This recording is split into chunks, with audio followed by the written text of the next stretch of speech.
Vamos conversar então agora com o gerente-geral de medicamentos da Anvisa, o Gustavo Mendes, que faz a gentileza de nos atender. Quanto tempo que você não aparecia por aqui, Gustavo? Boa noite, bem-vindo de volta. Pelo sorriso já percebi que me ouve bem.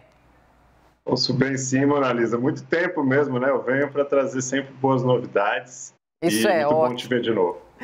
Também ótimo revê-lo e ótimo ainda a gente falar de algo que é fundamental, né, Gustavo, para o nosso país, que é uma imunização efetiva. Então, para esse monte de pai, mãe responsável que estão nos acompanhando, que vão nos acompanhar também depois, de outro jeito, nas plataformas digitais, posso começar pedindo para você bater um papo reto com quem ainda tem qualquer tipo de receio em relação à vacinação, então, a dose da Pfizer para os nossos pequenos de 5 a 11 anos?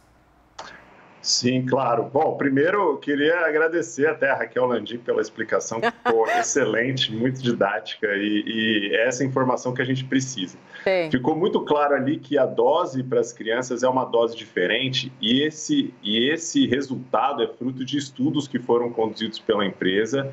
Então, estudos para definir a dose, para definir a formulação mais adequada. E os estudos acompanharam crianças que foram vacinadas em um tipo de desenho de estudo que é bastante criterioso e científico. Então, por isso que a nossa equipe técnica se debruçou em todos esses dados e a conclusão, baseada na avaliação que a gente fez, foi que os benefícios superam em muitos riscos. Então, esse é um critério que é usado técnica e cientificamente, a nossa equipe é preparada para isso, e a gente também contou com as sociedades médicas que trouxeram a visão técnica, a visão clínica da situação da epidemia no Brasil, da pandemia, e é por isso que a gente tem uma decisão que, na nossa visão, é muito acertada e que traz segurança para a população. A gente está mitigando todas as estratégias para dar erro, né? Então, a Mona Lisa falou, a cor é diferente, o rótulo, o frasco, o material de treinamento, tudo diferente para não ter equívoco na vacinação, mas a gente está muito seguro dessa decisão e a gente quer passar essa tranquilidade para a população de que essa vacina vai ajudar e muito a gente a sair dessa o quanto antes. É isso aí. Já que você fez, então, a ressalva para o trabalho da nossa super analista Raquel Landim, ela está aqui, claro, para participar da entrevista. Raquel, por favor. Gustavo, a gente sabe que não é só aqui no Brasil, mas em outros países do mundo, os pais acabam tendo muito receio de vacinar suas crianças e o argumento é aparentemente simples. Se o risco de meu filho ter uma forma grave da Covid é pequeno, por que eu vou vaciná-lo se eu não sei qual vai ser o efeito dessa vacina no corpo dessa criança daqui 20, 30 anos? Como é que você responde a essa dúvida? Bom, primeiro, os dados que nós apresentamos hoje, que subsidiaram a nossa decisão, mostram que a situação da Covid, síndromes respiratórias agudas, síndromes de infecção pediátrica causadas pelo coronavírus são importantes sim. Então, não podemos dizer que a Covid não afeta crianças da cidade, e é por isso que é importante sim uma estratégia de vacinação.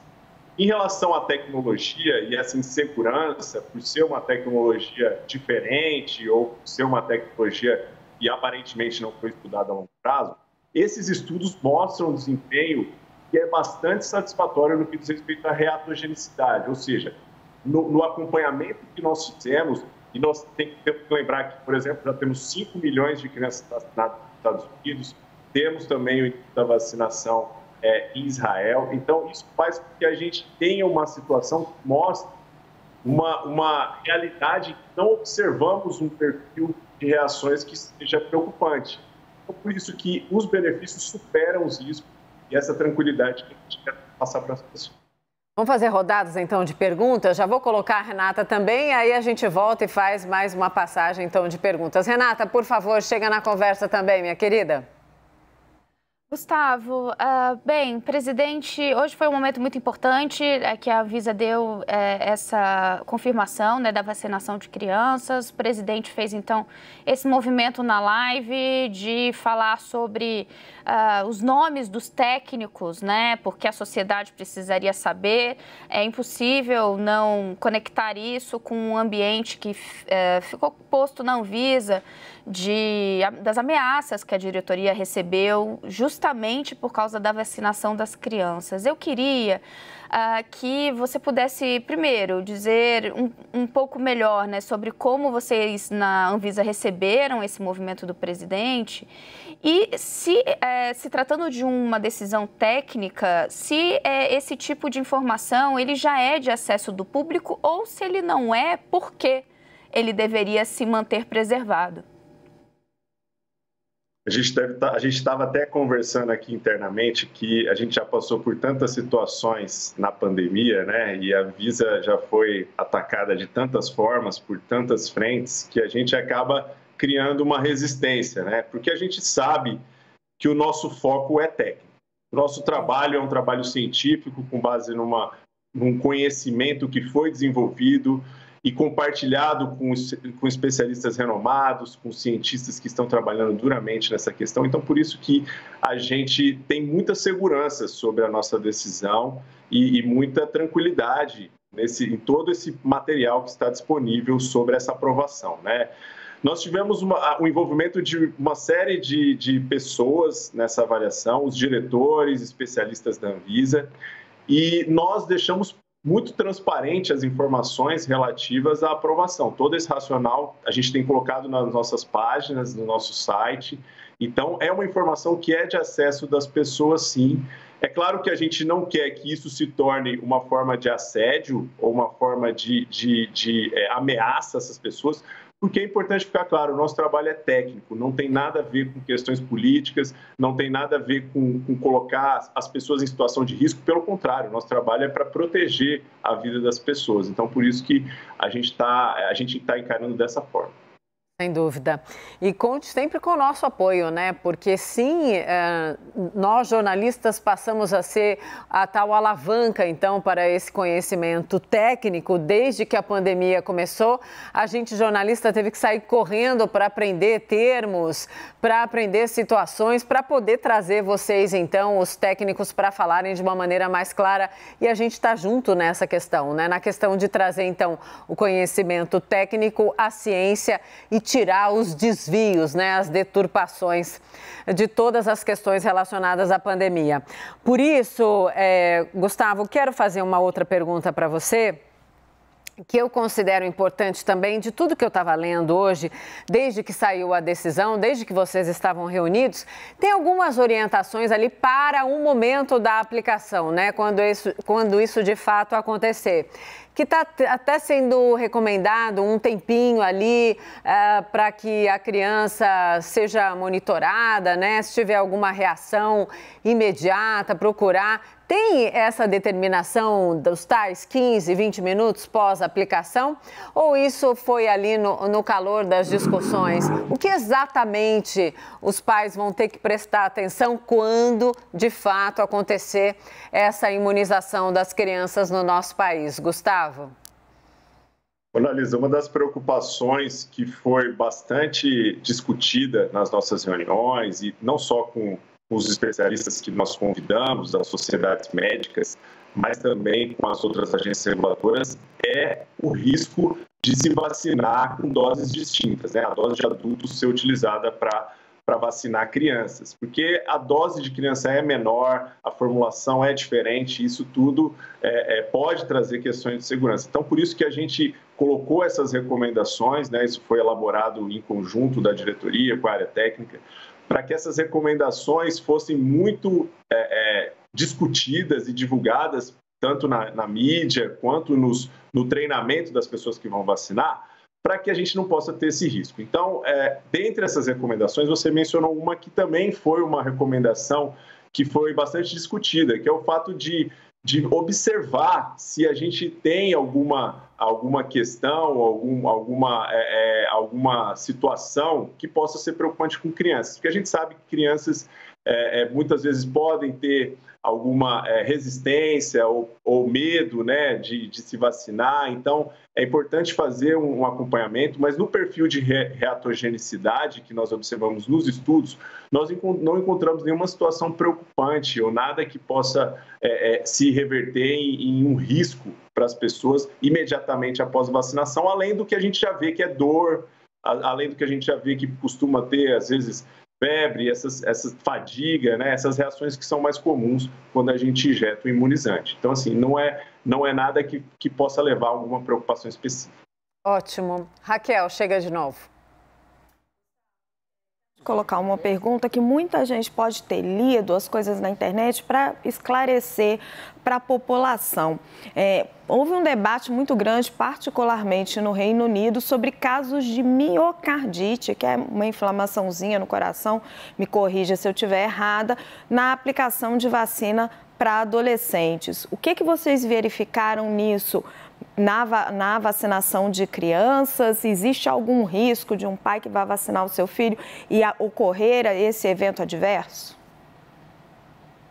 Essa discussão sobre miocardite e pericardite, nós fizemos questão de aprofundar no comunicado que a gente fez hoje de manhã sobre a aprovação, porque a gente sabe que foi muito discutido e virou um ponto de insegurança, né? Mas o que a gente observou nos dados, primeiro que nos estudos não teve nenhum caso reportado, e a gente já sabia, pelos dados que nós estávamos acompanhando de casos, dos mais de quase 200 milhões aplicados nos Estados Unidos, dados de Israel também, que a miocardite e a pericardite é um evento raríssimo. A gente está falando de 0,007%, então, assim, algo que não é representativo e que tem a ver, quando a gente observa os dados, com um risco próprio de garotos, maior em meninos do sexo masculino, pela própria situação e pela própria patologia, e não, muitas vezes, relacionado à vacinação em si. Então, por isso que a gente considera que nessa população que é menos sujeita à miocardite, a miocardite está mais observada em adolescentes e crianças mais velhas, de 5 a 11 anos, nós não temos esse mapeado e entendemos que há uma preocupação. É claro que a gente colocou na bula e é algo que a gente vai monitorar de perto sempre, como a gente monitora qualquer situação de segurança que está sendo discutida, mas não temos nenhum dado que possa trazer uma preocupação e possa levar as pessoas a não se vacinarem ou não levar a vacinar. Esse áudio tá querendo ir embora, mas eu tô aqui firme e forte que ele não vai, tá oscilando um pouquinho, mas tá dando para entender o contexto. Então vamos continuar na entrevista. Renata, mais uma pergunta também? Claro, sim. Eu vou de novo trazer um pouco, Gustavo, peço até perdão, eu sei que vocês estavam detalhando coisas bem técnicas, mas eu quero trazer um pouco o ambiente mais geral. Você falou antes sobre o fato da Anvisa ter adotado uma postura de muita transparência, e isso ficou evidente desde o início da pandemia, né? De colocar todos os dados à disposição do público assim que possível, os dados possíveis. Mas é fato também que a Anvisa ficou sob o holofote de uma forma que eu acho inédita, né? Muito sob o holofote, muito sob pressão. A gente tem visto agora mais recentemente o presidente da República aumentando as críticas públicas. Esse é o momento que vocês entendem que vocês estão mais no holofote, mais pressionados? Ou esse foi uma constante durante toda a pandemia? Porque a gente lembra também do episódio Coronavac, em que vocês foram muito cobrados. Como é que você situa o momento que vocês vivem hoje?